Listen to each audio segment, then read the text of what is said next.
When the notice appeared on my doorstep, I thought it was a mistake. The HOA had fined me for unsightly landscaping, claiming my native plants were ugly and ruined the curb appeal of the neighborhood. My front garden wasn't a mess.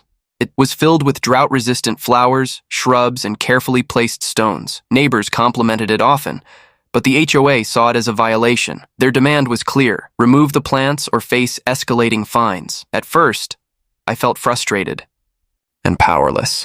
I wasn't breaking any laws, and my plants were well within the community's vague rules. Still, the HOA board, led by its smug president, insisted on making me an example.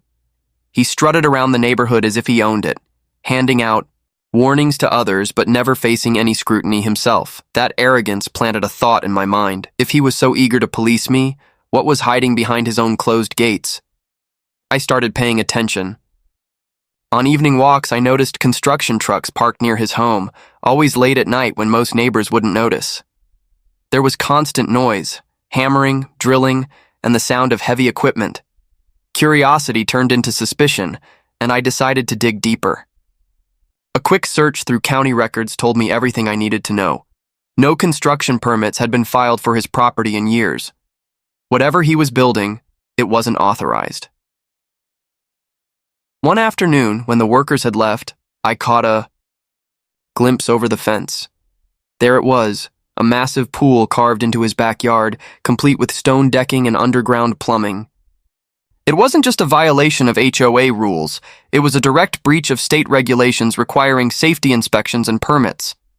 The very man fining me for my flowers had built himself an illegal luxury escape.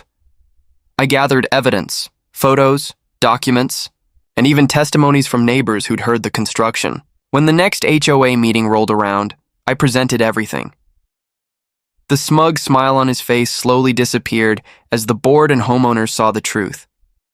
The president who had fined me for ugly plants had committed one of the biggest violations in the community's history.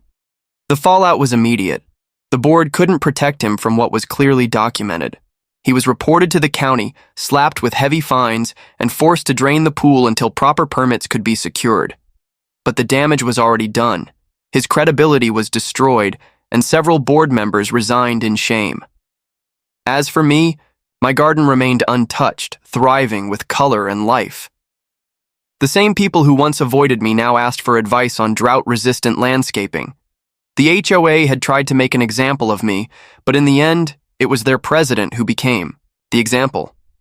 And his pool, once a secret, became the symbol of the board's downfall.